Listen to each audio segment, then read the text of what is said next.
नमस्कार दोस्तों, हमारे राजस्थान जीके की फटाफट टेस्ट सीरीज चल रही थी और दो वीडियो हमने पहले देख लिए थे और ये हमारे राजस्थान जीके के महत्वपूर्ण क्वेश्चन की टेस्ट सीरीज नंबर 3 है। तो आप वीडियो अंत तक देखें और पिछले वीडियो पे अगर आपने नहीं देखे हैं तो उसकी लिंक डिस्क्रिप्शन में दे रखी है, वहाँ पर जाकर आप देख सकते हैं। और देखिए, इन क्वेश्चंस की आप PDF भी डाउनलोड कर सकते हैं हमारे टेलीग्राम चैनल पर, उसकी लिंक भी डिस्क्रिप्शन में दे रखी है, वहाँ पर जाकर आप डाउनलोड कर सकते हैं। सभी PDF आपको वहाँ पर एक साथ मिल जाएगी। तो देखते हैं फर्स्ट क्वेश्चन। तो देखिए, क्वेश्चन फर्स्ट है, सास बहू का मंदिर कहाँ स्थित है? नागदा उदयपुर, मातृकुंडिया चित्तौड़गढ़, माउंट आबू सिरोही या फिर आसिंद भीलवाड़ा। तो देखिए, सास बहू का मंदिर ये कहाँ स्थित हो जाएगा अपने? ये अपने नागदा उदयपुर में। ऑप्शन फर्स्ट, उदयपुर जिले के नागदा में सास बहू मंदिर स्थित है। और देखिए, सास बहू मंदिर को सहस्त्र बाहु मंदिर भी कहते हैं। सहस्त्र बाहु मंदिर, तो ये भी आप ध्यान रखें, सहस्त्र बाहु मंदिर आ जाए तो ये भी काम कहाँ होगा अपने? नागदा उदयपुर में। सहस्त्र बाहु मंदिर का ही दूसरा नाम क्या है? सास बहू मंदिर। अगला क्वेश्चन है, मेवाड़ के किस महाराणा के काल में जावर में चांदी की खान प्राप्त हुई? महाराणा कुंभा, महाराणा प्रताप, महाराणा लाखा या फिर महाराणा राज सिंह। तो देखिए, क्या हो जाएगा इसका आंसर? कौन से ऐसे मेवाड़ के महाराणा हैं जिनके काल में जावर माइंस में चांदी की खान प्राप्त हुई? तो देखिए, ये हो जाएगा अपने आंसर, महाराणा लाखा के काल में जावर माइंस जहां पर चांदी की खान है ये प्राप्त हुई थी। तो ऑप्शन थर्ड हो जाएगा अपने करेक्ट आंसर। और देखिए, महाराणा लाखा की अगर बात करें तो इनके काल में ही जो पिछोला झील है उदयपुर में स्थित, पिछोला झील का निर्माण कराया था एक बंजारे ने महाराणा लाखा के काल में ही। हमने पिछले वीडियो में देखा था कि ऐसी कौन सी झील है जिसके किनारे नटनी का चबूतरा स्थित है। तो ये हमने देखा था, कौन सी झील है ये? पिछोला झील। इसका निर्माण महाराणा लाखा के समय हुआ था। अगला क्वेश्चन है, सारंगपुर का युद्ध कब हुआ था? 1456, 1527, 1457 या फिर 1437। तो देखिए, सारंगपुर का युद्ध कब हुआ था? ये हुआ था अपने 1437 में। ऑप्शन 4 हो जाएगा इसका करेक्ट आंसर। और देखिए, किस किस के मध्य हुआ था? राणा कुंभा और महमूद खिलजी, ये जो मालवा के शासक था महमूद खिलजी, इन दोनों के मध्य हुआ था और इसमें कुंभा की हुई थी विजय। और देखिए, सारंगपुर का युद्ध महत्वपूर्ण क्यों है?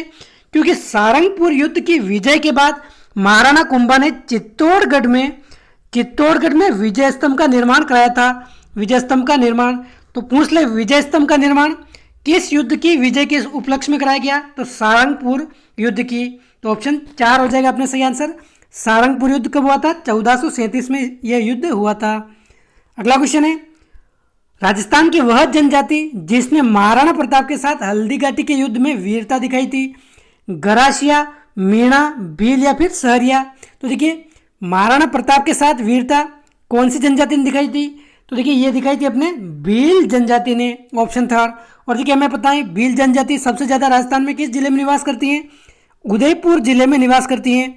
और हल्दी घाटी में भी भील जनजाति में ने वीरता दिखाई थी। और देखिए, भील सरदार की अगर बात करें तो ये हल्दी घाटी में कौन थे सरदार? राणा पुंजा, जो भील सरदार थे। और देखिए, भील जनजाति के बारे में क्वेश्चन पूछा जाता है कि राजस्थान की ऐसी कौन सी जनजाति हैं जो प्राचीन समय से ही युद्ध विद्या और धनुर्विद्या में दक्ष थी? तो ये कौन है? भील जनजाति।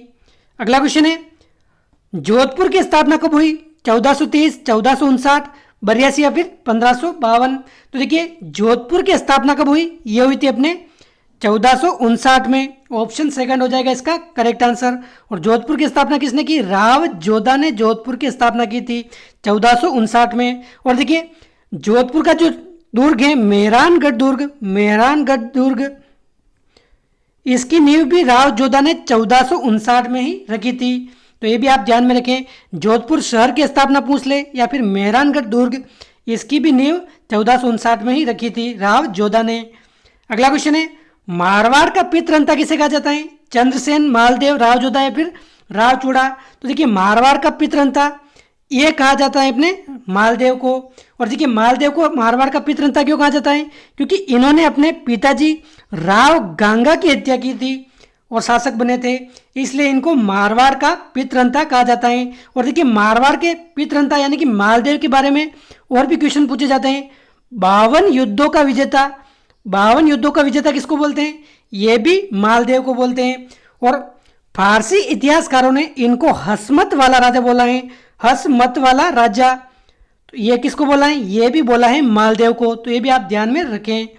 अगला क्वेश्चन है वेली किशन रुक्मणी किसकी रचना है, पृथ्वीराज राठौड़, पृथ्वीराज चौहान, दुर्सा आड़ा या फिर सूर्यमल मिश्रण। तो देखिए वेली किशन रुक्मणी ये अपने रचना हो जाएगी पृथ्वीराज राठौड़ की।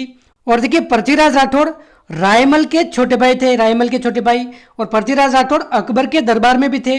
और देखिए एक क्वेश्चन पूछा जाता है कि दुर्सा आड़ा ने कौन सी रचना को 5वां वेद या फिर 19वां पुराण कहा है, तो ये कहा है अपने वेली किशन रुक्मणी। इस रचना को 5वां वेद या फिर 19वां पुराण कहा है दुर्सा आड़ा ने वेली किशन रुक्मणी, जिसके रचयिता कौन है, पृथ्वीराज राठौड़। तो ये आप ध्यान में रखें। अगला क्वेश्चन है पुष्कर में वराह मंदिर का निर्माण किसने कराया था, अजयराज, अर्णोराज, पृथ्वीराज चौहान या फिर विग्रहराज द्वितीय। तो देखिए वराह मंदिर का निर्माण किसने कराया था पुष्कर में, तो ये कराया था अपने अर्णोराज ने, ऑप्शन सेकंड। और देखिए अगर वराह मंदिर की बात करें तो ये कहाँ है, पुष्कर अजमेर में। और अर्णोराज ने वराह मंदिर के अलावा आना सागर झील जो कहाँ है, अपने अजमेर में स्थित है, इसका भी निर्माण कराया था। तो ये आप ध्यान में रखें। अगला क्वेश्चन है हरिकेली नाटक के रचयिता कौन थे, अर्णोराज, सोमदेव, विग्रहराज चतुर्थ या फिर अजयराज। तो देखिए हरिकेली नाटक इसके रचयिता अगर पूछ ले तो ये है अपने विग्रहराज चतुर्थ, ऑप्शन 4, ऑप्शन थर्ड। और इसको बीसल देव के नाम से भी जानते हैं, बीसल देव, विग्रहराज चतुर्थ को बीसल देव के नाम से भी जानते हैं। और देखिए विग्रहराज की अगर बात करें तो इन्होंने अजमेर में एक संस्कृत पाठशाला का निर्माण कराया था। पिछले वीडियो में हमने बात की थी, संस्कृत पाठशाला का निर्माण कराया था। और इस पाठशाला के दीवारों पर इन्होंने अपना हरिकेली नाटक के कुछ अंश लिखवाए थे। और देखिए संस्कृत पाठशाला को बाद में तोड़कर मस्जिद बना दी गई, जिसको वर्तमान में अढ़ाई दिन का झोपड़ा जानते हैं। अढ़ाई दिन का झोपड़ा कहाँ स्थित है, अजमेर में स्थित है। जो पहले क्या थी, संस्कृत पाठशाला थी। और इसको किसने तुड़वाया था, कुतुबुद्दीन ऐबक ने इसको तुड़वाकर क्या बना दिया था, एक मस्जिद का निर्माण करवा दिया था। अगला क्वेश्चन है किसके विश्वासघात के कारण अलाउद्दीन ने रणथंभौर पर अधिकार किया था, बायला पवार, धर्म सिंह, भीम सिंह, बीकादैया या फिर रणमल रतिपाल। तो देखिए इसका आंसर क्या हो जाएगा, ये हो जाएगा अपने रणमल रतिपाल, ऑप्शन 4। जब 1301 में रणथंभौर पर अलाउद्दीन खिलजी ने आक्रमण किया था, उस समय के शासक कौन थे, हमीर थे शासक रणथंभौर के। तो उस समय रणमल और रतिपाल को अलाउद्दीन खिलजी ने कुछ लालच देकर अपनी तरफ मिला लिया था। और इनके विश्वासघात के कारण रणथंभौर पर अधिकार किसका हो गया था, अलाउद्दीन का अधिकार हो गया था। तो इसका आंसर क्या हो जाएगा, ऑप्शन 4 हो जाएगा। अगला क्वेश्चन है जल महलों की नगरी किसे कहते हैं, उदयपुर, पुष्कर, डीग या फिर नाथद्वारा। तो देखिए जल महलों की नगरी कहा जाता है अपने, उदयपुर नहीं होगा, इसका आंसर क्या होगा, डीग होगा। डीग कहाँ है, भरतपुर में स्थित है, जिसको जल महलों की नगरी कहते हैं। और देखिए इन महलों का निर्माण किसने कराया था, ये जो जाट शासक थे सूरजमल, भरतपुर के शासक सूरजमल, इन्होंने डीग भरतपुर के जल महलों के निर्माण कराया था। तो जल महलों की नगरी हो जाएगा अपने डीग भरतपुर, ऑप्शन 3। अगला क्वेश्चन है किस मंदिर की नींव पानी की जगह घी से भरी गई है। देखिए काफी इंपोर्टेंट क्वेश्चन है। तो देखिए ऐसा कौन सा मंदिर है राजस्थान का जिसकी नींव पानी की जगह देसी घी से भरी गई है, रानी सती मंदिर, रणकपुर जैन मंदिर, भांडाशाह जैन मंदिर या फिर करनी माता मंदिर। तो देखिए इसका आंसर क्या हो जाएगा, भांडाशाह जैन मंदिर, जो कहाँ स्थित है, बीकानेर में स्थित है। इस मंदिर की नींव पानी की जगह घी से भरी गई थी। तो ऑप्शन 3 हो जाएगा अपने करेक्ट आंसर। और देखिए इस मंदिर का निर्माण कराया था भांडाशाह नामक एक ओसवाल महाजन था, इसने इसका निर्माण करवाया था। और देखिए एक जैन मंदिर है जहां पर 5वें तीर्थंकर सुमति नाथ की प्रतिमा स्थापित है इस मंदिर में। अगला क्वेश्चन है 1857 की क्रांति में राजस्थान की किस सैनिक छावनी में कोई विद्रोह नहीं हुआ था। तो देखिए 1857 की क्रांति में किस में विद्रोह नहीं हुआ था, नसीराबाद, यहाँ पर सबसे पहले विद्रोह हुआ था, देवली, खेरवाड़ा, नीमच। तो देखिए किस सैनिक छावनी में विद्रोह नहीं हुआ था, ये नहीं हुआ था, खेरवाड़ा में नहीं हुआ था, बाकी नसीराबाद में हुआ था, देवली में हुआ था, नीमच में भी हुआ था। और देखिए 1857 की अगर क्रांति की बात करें तो उस समय राजस्थान में 6 सैनिक छावनियां थी। कौन कौन सी, एक होगी नसीराबाद, देवली, खेरवाड़ा, इसके अलावा नीमच और इसके अलावा ब्यावर हो गई, एक होगी अपने एरिनपुरा। ये 6 सैनिक छावनियां थी। इन 6 सैनिक छावनियों में खेरवाड़ा और ब्यावर ऐसी सैनिक छावनियां हैं जहां पर कोई विद्रोह नहीं हुआ था। तो अपने ऑप्शन में क्या है, खेरवाड़ा दे रखा है, तो ये सही हो जाएगा। ब्यावर होता तो ये भी सही हो जाता। अगला क्वेश्चन है नानजी पटेल व ठाकरे पटेल किस किसान आंदोलन से संबंधित है, बिजोलिया किसान आंदोलन, निमुचना मारवाड़ या फिर शेखावटी किसान आंदोलन।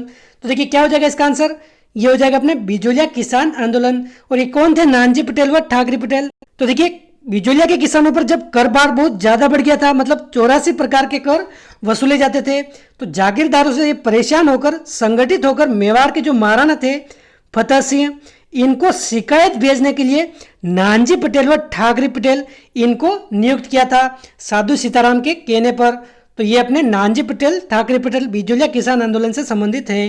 अगला क्वेश्चन है, जयपुर प्रजामंडल के संस्थापक कौन है। तो देखिए क्या हो जाएगा इसका आंसर, जयपुर प्रजामंडल के संस्थापक है अपने कपूर चंद पाटनी। और देखिए जयपुर प्रजामंडल की अगर बात करें तो इसकी स्थापना कब हुई थी, 1931 में इसकी स्थापना हुई थी। और पुनः स्थापना की अगर बात करें तो 1936 में इसकी पुनः स्थापना हुई थी जमनालाल बजाज के प्रयासों से। तो संस्थापक तो हो जाएंगे अपने कपूर चंद पाटनी, ऑप्शन सेकंड। अगला क्वेश्चन है, राजस्थान भारत का सर्वाधिक क्षेत्रफल वाला राज्य कब बना, 2003, 1956, 1950 या फिर 2000 में। तो देखिए राजस्थान भारत का सर्वाधिक क्षेत्रफल वाला राज्य है, ये कब बना था, 1 नवंबर 2000 में ये बना था। देखिए मध्य प्रदेश से अलग होकर छत्तीसगढ़ जब अलग राज्य बना था, तब राजस्थान भारत का सर्वाधिक क्षेत्रफल वाला राज्य बन गया था। उससे पहले क्या था, मध्य प्रदेश था। तो इसमें आपको बिल्कुल भी कंफ्यूज नहीं होना है। 1956 में तो राजस्थान का एकीकरण पूरा हुआ था और 2000 में भारत का सर्वाधिक क्षेत्रफल वाला राज्य बन गया था राजस्थान, मध्य प्रदेश से छत्तीसगढ़ अलग होने के बाद। अगला क्वेश्चन है, हरियाली अमावस्या कब मनाई जाती है। देखिए अभी गई है हरियाली अमावस्या, तो ये कब मनाई जाती है, क्या हो जाएगा इसका आंसर, हरियाली अमावस्या मनाई जाती है श्रावण कृष्ण अमावस्या को, ऑप्शन फर्स्ट हो जाएगा इसका आंसर। श्रावण अमावस्या को और हरियाली अमावस्या मनाई जाती है। और देखिए हरियाली अमावस्या के दिन राजस्थान में मेले भी पड़ते हैं, जैसे कहाँ कहाँ पड़ते हैं, एक तो पड़ता है फतेह सागर कहाँ है, उदयपुर, ये फतेह सागर झील है उदयपुर की, इस झील के किनारे मेला पड़ता है। एक पड़ता है बूढ़ा जोहड़ कहाँ है, गंगानगर, यहाँ पर ये मेले पड़ते हैं हरियाली अमावस्या के दिन, श्रावण अमावस्या। अगला क्वेश्चन है, कांतली नदी का उद्गम है।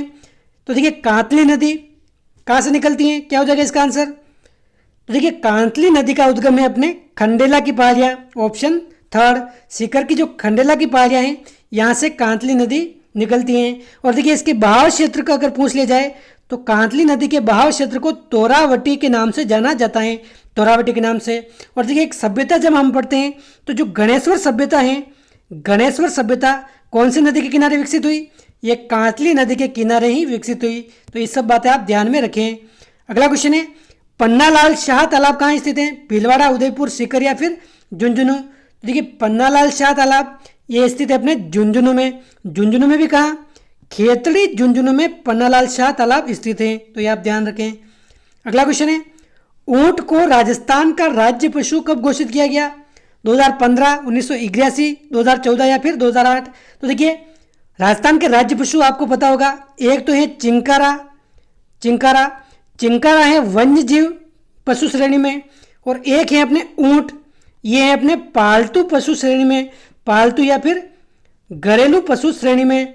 तो देखिए ये घोषित किया गया था 2014 में, सितंबर 2014 में ऊंट को घरेलू यानी कि डोमेस्टिक श्रेणी में राजस्थान का राज्य पशु घोषित किया गया था। तो 2014 इसका हो जाएगा करेक्ट आंसर। और चिंकारा ये वन्यजीव श्रेणी में है, इसको कब घोषित किया गया, 1981 में घोषित किया गया था। तो दोस्तों ये थे अपने इस वीडियो के 20 महत्वपूर्ण क्वेश्चन। इन क्वेश्चन में कितने क्वेश्चन आपको एकदम करेक्ट आ रहे हैं आप कमेंट करके बताइए। वीडियो अच्छा लगा है तो लाइक कीजिए, चैनल पर पहली बार आए तो सब्सक्राइब कीजिए। मिलते हैं अगले वीडियो में। जय हिंद, जय भारत।